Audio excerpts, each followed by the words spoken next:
Kisah Nabi Idris alaihissalam di langit keempat. 1000 tahun setelah Nabi Adam wafat, bumi terbagi menjadi 4 wilayah besar dan manusia berbicara dalam 72 bahasa. Sungguh luar biasa, anak cucu Nabi Adam telah tersebar ke seluruh penjuru bumi. Pada masa inilah Nabi Idris hidup. Beliau lahir di kota Manaf, Mesir, dan diangkat sebagai nabi sekaligus Rasul Allah untuk kaum Bani Qabil. Iblis benar-benar menepati sumpahnya untuk menggoda anak cucu Nabi Adam. Sebagian besar manusia telah lupa pada ajaran Nabi Adam. Mereka tidak lagi menyembah Allah SWT dan berganti menyembah kepada api, menganggap api sebagai dewa yang menjaga mereka. Suatu ketika, Allah memberikan ujian berupa kemarau panjang.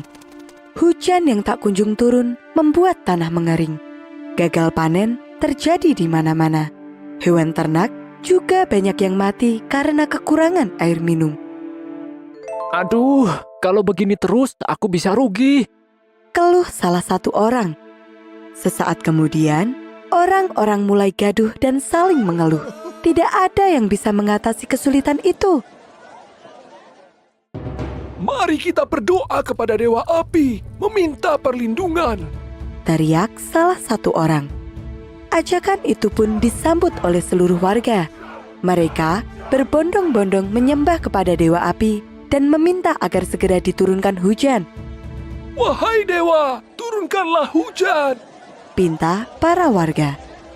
Namun, hujan tidak juga turun, meskipun mereka telah berdoa berkali-kali. Semakin lama, kekeringan semakin parah. Nabi Idris pun mengajak kaumnya untuk berdoa dan memohon kepada Allah Subhanahu wa Ta'ala. Alhamdulillah, Allah mengabulkan doa Nabi Idris. Hujan pun turun dengan lebat, membasahi tanah-tanah yang kering. Sungai kembali terisi, pertanian kembali subur, dan tanah kembali menghijau.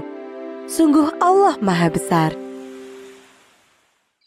Dalam kesehariannya, Nabi Idris selalu berhati-hati dalam berbicara, pendiam, berwibawa, dan sangat suka belajar. Allah memberikan karunia ilmu yang sangat luas kepada Nabi Idris. Ini adalah mukjizat yang diberikan kepada Nabi Idris. Beliau menjadi orang pertama yang memahami ilmu tafsir, hukum, serta ilmu astronomi. Subhanallah. Mukjizat berikutnya adalah kemampuan untuk menulis dan membaca. Nabi Idris adalah orang pertama yang bisa membaca dan menulis. Selain itu, Allah Subhanahu wa Ta'ala menurunkan 30 sohifah atau lembaran kepada Nabi Idris yang berisi petunjuk yang harus disampaikan kepada kaumnya, Bani Qabil, agar mereka bertaubat dan menyembah Allah. Tidak hanya cerdas dan memiliki banyak ilmu, Nabi Idris juga mendapatkan mukjizat menjahit. Beliau sungguh mahir dalam menjahit pakaian. Ketika jahitannya selesai, Nabi Idris akan memberikannya kepada orang yang membutuhkan tanpa meminta bayaran sedikit pun. Subhanallah, sungguh mulia sekali. Dalam 1 minggu, Nabi Idris menghabiskan 4 hari untuk beribadah kepada Allah dan 3 hari lainnya digunakan untuk berdakwah. Amalan ibadah Nabi Idris yang sangat sulit diikuti oleh orang-orang adalah berpuasa sepanjang hari dan beribadah sepanjang malam. Sifatnya yang sungguh mulia ini menarik perhatian malaikat Israel. Malaikat Israel berdoa kepada Allah agar diperbolehkan untuk bertemu dengan Nabi Idris. Setelah doanya dikabulkan, malaikat Israel pun turun ke bumi dalam wujud manusia dan pergi menemui Nabi Idris. Semakin lama, malaikat Israel semakin kagum dengan sifat-sifat mulia Nabi Idris. Hingga suatu ketika, Nabi Idris mengetahui bahwa sahabatnya itu adalah malaikat. Nabi Idris menyampaikan keinginannya yang paling dalam kepada malaikat Israel, yaitu merasakan kematian. Nabi Idris meminta kepada malaikat Israel untuk mencabut nyawanya. Sungguh permintaan yang berat. Malaikat Israel tidak bisa mengabulkan permintaan itu begitu saja, karena semua hal yang dilakukannya harus mendapatkan izin dari Allah. Nabi Idris pun memohon kepada Allah untuk mengabulkan keinginannya itu, dan Allah mengabulkannya. Ketika Nabi Idris sedang terbaring dalam tidurnya, malaikat Israel datang dan mencabut nyawa Nabi Idris. Melihat Nabi Idris meninggal dunia, malaikat Israel pun memohon kepada Allah untuk menghidupkannya kembali. Subhanallah, Allah menghidupkan kembali Nabi Idris.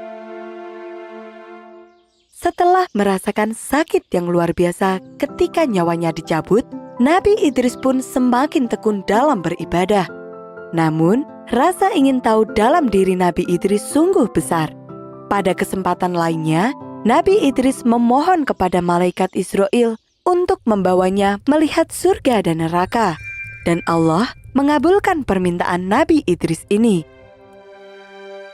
Malaikat Israel mengajak Nabi Idris terbang menembus langit. Ketika sampai di dekat neraka, Nabi Idris melihat penjaga pintu neraka yang begitu menyeramkan. Tidak pernah terbayangkan sebelumnya betapa menakutkannya neraka itu.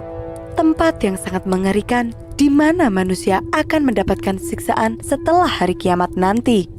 Nabi Idris pun pingsan karena tidak sanggup menyaksikannya. Setelah itu, malaikat Israel mengajak Nabi Idris mengunjungi surga.